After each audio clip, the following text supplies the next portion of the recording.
Hi friends, ఈ వీడియోలో మనం పూరి జగన్నాథ్ టెంపుల్ గురించి కొన్ని విషయాలను తెలుసుకుందాం. పూరి జగన్నాథ దేవాలయం భారతదేశంలోని ఒడిశా రాష్ట్రంలో బంగాళాఖాతం తీరాన ఉన్నటువంటి పూరి పట్టణంలో గల ఒక ప్రాచీన ప్రముఖమైన హిందూ దేవాలయము. ప్రతి హిందువు కూడా తన జీవిత కాలంలో తప్పక దర్శించవలసిన చార్ ధామ్ పుణ్యక్షేత్రాలలో ఈ దేవాలయం కూడా ఉంది. కృష్ణ భక్తులకు మరియు విష్ణు భక్తులకు ఈ దేవాలయం ఎంతో ప్రియమైనది. ఇక ఈ ఆలయంలోని విగ్రహాలు చెక్కతో తయారు చేసి ఉండటం అనేది ఇక్కడి ప్రత్యేకతగా చెప్పవచ్చు. ఇక ఈ ఆలయంలో శ్రీకృష్ణుడు సుభద్ర బలరామ సమేతంగా దర్శనమిస్తాడు. ఇక జగన్నాథుడు అంటే విశ్వానికి ప్రభువు అని అర్థం. ఇక ఇప్పుడు ఈ టెంపుల్ గురించి కొన్ని ప్రత్యేకమైన విషయాలను తెలుసుకుందాం. పూరి జగన్నాథ దేవాలయంపై ఉన్నటువంటి జెండా ఎప్పుడు చూసినా కూడా గాలికి వ్యతిరేక దిశలోనే ఎగురుతూ ఉంటుంది. అలాగే ఈ శిఖరంపై ఉన్నటువంటి సుదర్శన చక్రం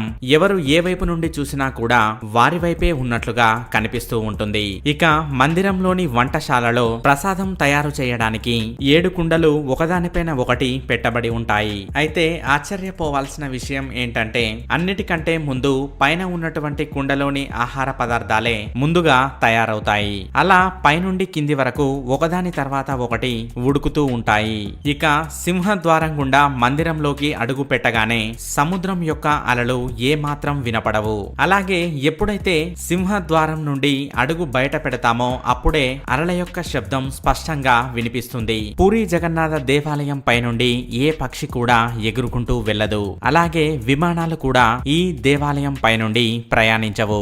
ఇక మందిరంలో తయారు చేసేటువంటి ప్రసాదం మందిరంలో ఎంతమంది భక్తులు ఉన్నారో అంతమంది భక్తులకు సరిపోతుంది. ఇక ఎప్పుడైతే భక్తులు పూర్తిగా అయిపోతారో అప్పుడే ప్రసాదం కూడా అయిపోతుంది. ఇక డే టైంలో ఎప్పుడూ కూడా ఆలయ శిఖరం యొక్క నీడ ఎక్కడా పడదు. ఇక ప్రతిరోజు కూడా ఒక పూజారి ఆలయ శిఖరం పైన ఉన్నటువంటి జెండాను మారుస్తూ ఉంటారు. ఒకవేళ ఒకరోజైనా అలా మార్చకుంటే గనక మందిరాన్ని 18 సంవత్సరాల వరకు మూసివేయాల్సి ఉంటుందని కొందరు చెబుతూ ఉంటారు. ఇక పూరి జగన్నాథ దేవాలయంలో ప్రతి ఏటా నిర్వహించేటువంటి రథయాత్ర ఎంతో ప్రసిద్ధి చెందినది. ఈ క్రమంలో 3 ప్రధాన విగ్రహాలను ఎంతో గొప్పగా అందంగా అలంకరించి రథాల పైన ఊరేగిస్తారు. ఇక ఇప్పుడు దేవాలయ మూలాల గురించి తెలుసుకుందాం. ఈ మధ్యనే కనుగొన్నటువంటి గంగా రాజవంశానికి చెందిన రాగి శాసనాల ప్రకారం ప్రస్తుతమున్న జగన్నాథ ఆలయ నిర్మాణాన్ని కళింగ పరిపాలకుడైన అనంతవర్మన చోడ గంగాదేవ ప్రారంభించాడు. అలా ఈ ఆలయంలోని జగన్మోహన విమాన భాగాలు అతని హయాంలోనే నిర్మించబడ్డాయి. ఇక తర్వాతి కాలంలో ఒడిశా పాలకుడైన అనంగ భీమదేవ దీన్ని పునర్నిర్మించి ఈ ఆలయానికి ప్రస్తుత రూపుని తెచ్చాడు. ఇక 1558వ సంవత్సరంలో ఒడిశాపై ఆఫ్ఘన్ సేనాధిపతి కాలా పహాడ్ దాడి చేయక ముందు వరకు ఆలయంలో జగన్నాథునికి పూజలు జరుగుతూనే ఉండేవి. కానీ తర్వాతి కాలంలో రామచంద్రదేవ కుర్తా అనే స్వతంత్ర రాజ్యాన్ని ఒడిశాలో ఏర్పరిచినప్పుడు ఈ ఆలయాన్ని పవిత్రం చేసి విగ్రహాన్ని పునఃప్రతిష్ఠించడం జరిగింది. ఇక ఈ ఆలయానికి సంబంధించిన సాంప్రదాయ గాథల ప్రకారం జగన్నాథుడు పూరి సముద్ర తీర సమీపంలోని మర్రి చెట్టు దగ్గర ఒక నీలి ఆభరణంగా అవతరించాడు. ఇక అప్పుడే ధర్మదేవుడు దాన్ని భూమిలో దాచిపెట్టాలనుకున్నాడు. చివరికి అలా చేశాడు కూడా. ఇక ద్వాపర యుగంలో మాల్వాకి చెందిన ఇంద్రదుమ్న అనే రాజు అంతుపట్టని ఆ రూపం గురించి తెలుసుకోవాలని సంకల్పించి ఘోరమైన తపస్సు చేశాడు. అప్పుడు విష్ణువు ప్రత్యక్షమయ్యి పూరి సముద్ర తీరానికి వెళ్లి అక్కడ తేలే చెట్టు దుంగను కనుక్కొని దాని కాండంలో నుంచి తనకు కావలసిన రూపును తయారు చేసుకోమని అతన్ని ఆజ్ఞాపించాడు. అలా ఆ రాజు చెక్క దుంగను కనుక్కొని అద్భుతమైన యజ్ఞాన్ని నిర్వహించాడు. దానికి యజ్ఞ నరసింహరాజు ప్రత్యక్షమై నారాయణుణ్ణి 4 అక్షరాలతో విశదీకరించి నిర్మించమని ఆజ్ఞాపించాడు. అవేంటంటే పరమాత్ముణ్ణి వాసుదేవునిలాగా, వ్యూహని సంరక్షణ వలె, యోగమయని సుభద్రలాగా, విభవుణ్ణి సుదర్శన వలె నిర్మించమన్నాడు. అలా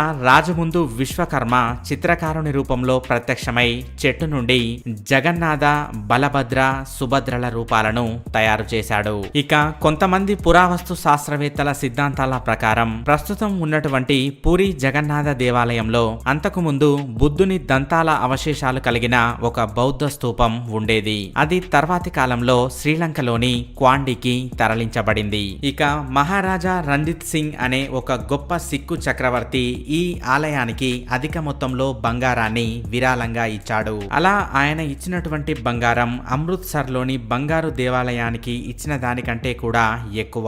ఇక ఆయనే తన చివరి రోజుల్లో ప్రపంచంలోనే అత్యంత గొప్పదైన మరియు విలువైన కోహినూర్ వజ్రాన్ని కూడా ఈ ఆలయానికే విరాళంగా ఇవ్వమని ఆజ్ఞాపించాడు. కానీ కొన్ని కారణాల వల్ల ఆ వజ్రం ఈ ఆలయానికి చేరుకోలేకపోయింది.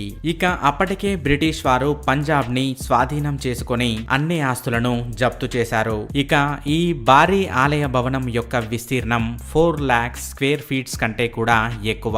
అలాగే దీని చుట్టూ ఎత్తైన కోట గోడలు కూడా ఉన్నాయి. ఇందులో సుమారుగా 120 గుళ్ళు, పూజా స్థలాలు ఉన్నాయి. ఒడిశా శైలి నిర్మాణ గుణాలను, అమోఘమైన శిల్ప సంపదను కలిగిన ఈ ఆలయం భారత అద్భుత కట్టడాలలో ఒకటి అని చెప్పవచ్చు. ఇక ప్రధాన ఆలయం కింద నుండి పైకి కొంచెం వంపులు తిరిగి ఉండి దానిపైన విష్ణువుకి చెందిన శ్రీచక్రం ఉంటుంది. ఈ చక్రం ఎంతో పవిత్రమైనది. ఇక ఈ ఆలయం యొక్క ధ్వజస్తంభం ఎత్తైన ఒక రాతి దిమ్మపై నిర్మింపబడింది. ఇది గర్భగుడి కంటే కూడా ఎత్తు ఉంటుంది. ఇక ప్రధాన పూజా స్థలం ఎత్తైన గోడతో చుట్టబడి ఉండగా ఇంకొక గోడ ప్రధాన ఆలయాన్ని చుట్టి ఉంటుంది. ఇక సింహద్వారంలో రెండు పక్కలా కూడా గాండ్రించే సింహాల పెద్ద రాతి శిలలు ఉంటాయి. ఇవే మందిరాన్ని రక్షిస్తూ ఉంటాయని కొందరు చెబుతూ ఉంటారు. ఇక ఈ పూరి జగన్నాథ దేవాలయంలో ఎన్నో పూజలు మరియు ఉత్సవాలు జరుగుతూనే ఉంటాయి. కానీ అన్ని ఉత్సవాలలో ముఖ్యమైనది జగన్నాథ రథయాత్ర. దీనిని ప్రతి సంవత్సరం జూన్ లేదా జూలై నెలల్లో నిర్వహిస్తారు. దీనిలో భాగంగా దేవుళ్ళ యొక్క విగ్రహాలను పూరి వీధుల్లో ఊరేగిస్తారు. ఇక దీనిని చూడటానికే దేశ వ్యాప్తంగా ఎంతో మంది భక్తులు ఇక్కడికి వస్తూ ఉంటారు.